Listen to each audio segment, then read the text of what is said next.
Hello students, कैसे हैं आप लोग। क्लास 12th के अकाउंटेंसी के इस वीडियो लेक्चर में आप सभी का स्वागत है।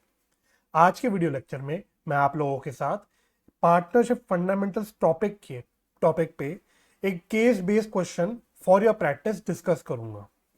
तो चलिए बिना ज़्यादा वक्त गवाए मैं अपनी चर्चा को जल्दी से शुरू करता हूँ।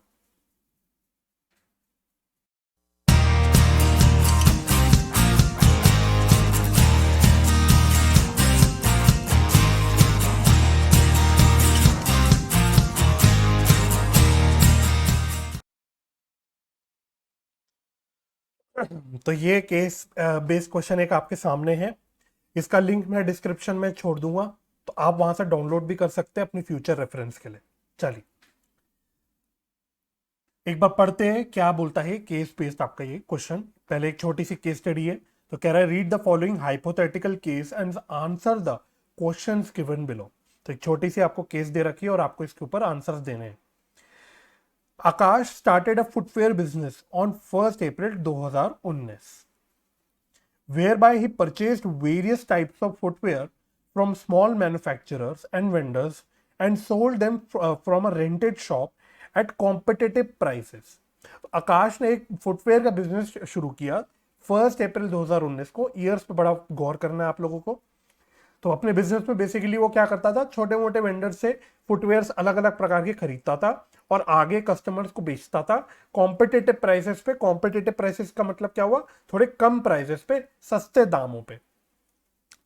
First year turned out to be a very successful year and consequently Akash decided to involve his childhood friend Smita as equal partner in the business from 1 April 2020।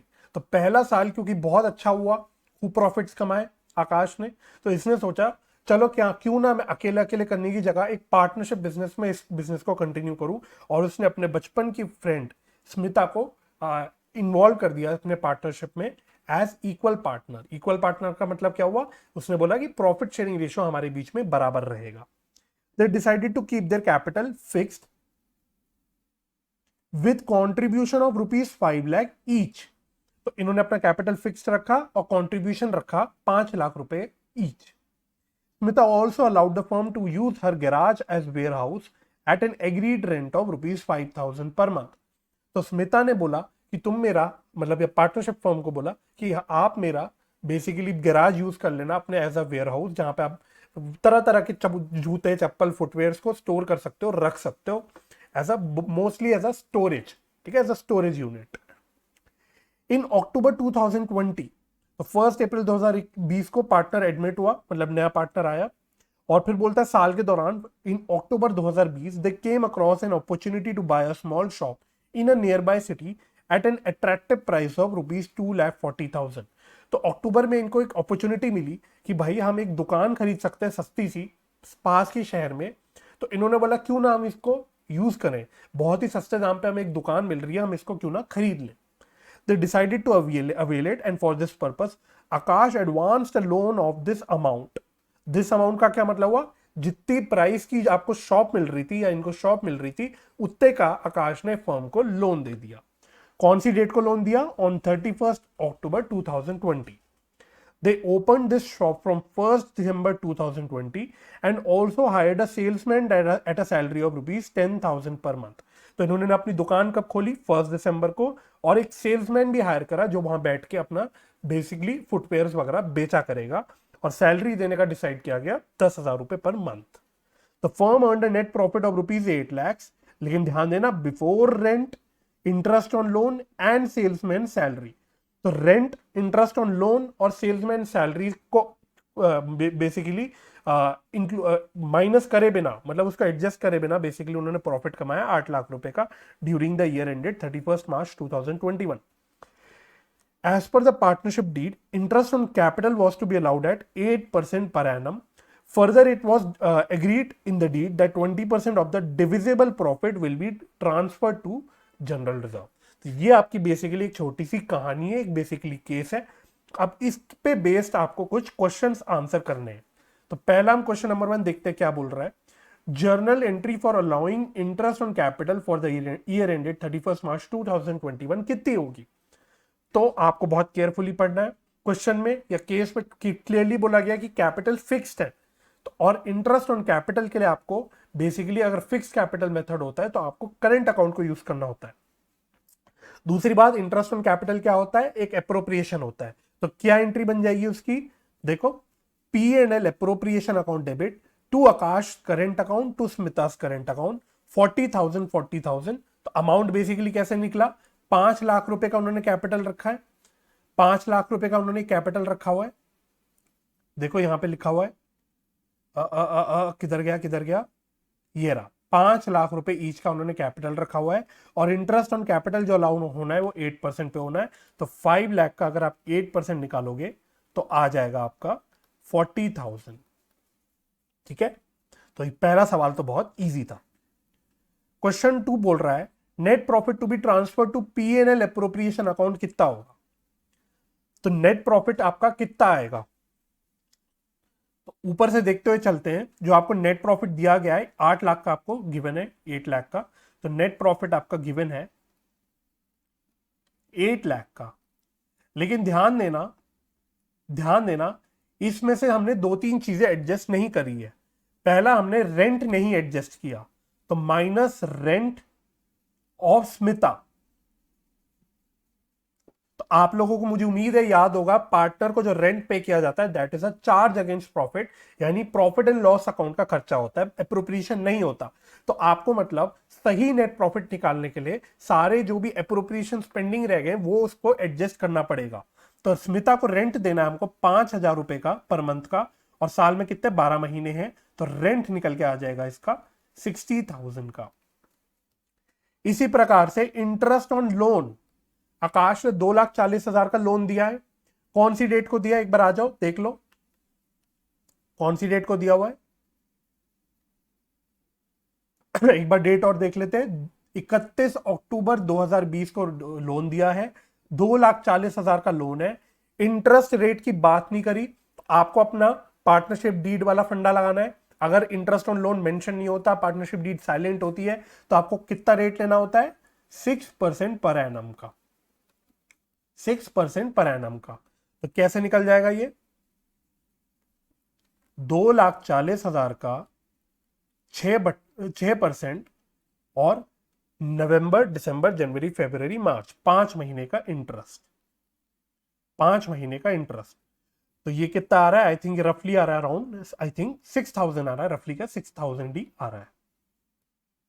इसके अलावा आपको सेल्समैन की सैलरी भी माइनस करनी है, क्योंकि इस प्रॉफिट में से बोला गया है कि वो एडजस्ट नहीं की गई है। तो सेल्समैन की सैलरी तो आपका नॉर्मली खर्चा ही है, चार्ज ही होता है, तो ये भी आपको एडजस्ट करना होगा। तो 10,000 रुपए की हमने सैलरी बोली थी, 10,000 रुपए की सैलरी बोली थी, और कौन से महीने से स्टार्ट करनी है हमको, 1 दिसंबर से, क्योंकि स्टार्ट हुआ था आपकी दुकान स्टार्ट हुई थी। तो दिसंबर, जनवरी, फरवरी, मार्च 4 महीने की आपको सैलरी माइनस करनी पड़ेगी, 4 महीने की आपको सैलरी माइनस करनी पड़ेगी।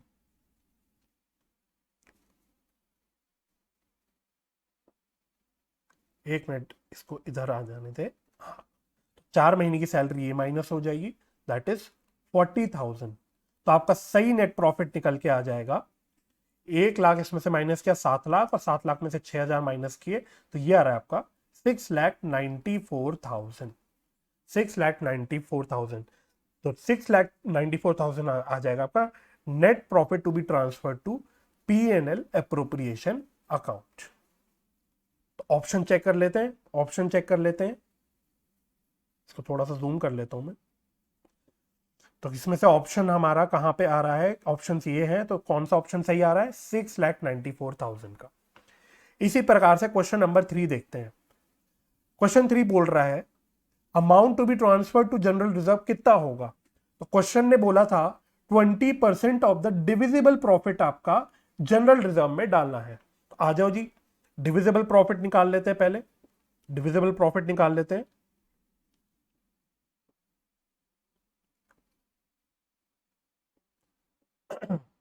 तो क्वेश्चन नंबर हम 3 कर रहे हैं। तो क्वेश्चन नंबर 3 में डिविजिबल प्रॉफिट निकालने के लिए हमने सही नेट प्रॉफिट तो ले ही लिया है 6,94,000 का।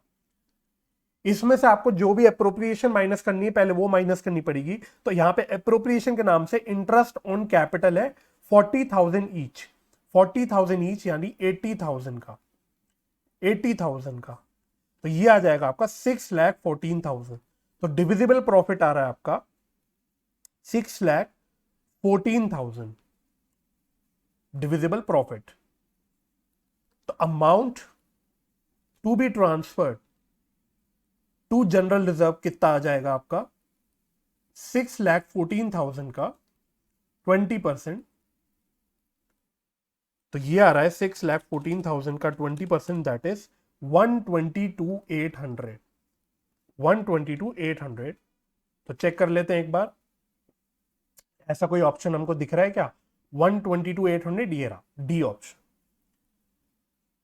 क्वेश्चन 4 बहुत ही सिंपल सवाल है। Journal entry for transfer of profits to general reserve क्या होती है? तो आपको पता है जनरल रिजर्व भी profit and loss appropriation account के थ्रू ट्रांसफर होता है। तो क्या एंट्री हो जाएगी इसकी?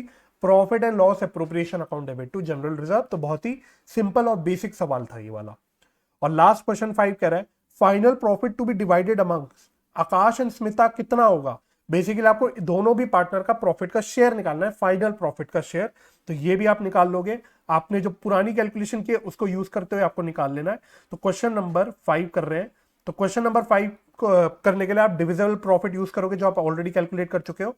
तो डिविजिबल प्रॉफिट आपने निकाला था 6,14,000 का ऊपर क्वेश्चन नंबर 3 में, और इसमें से आपने कुछ जनरल रिजर्व में ट्रांसफर कर दिया 122,800।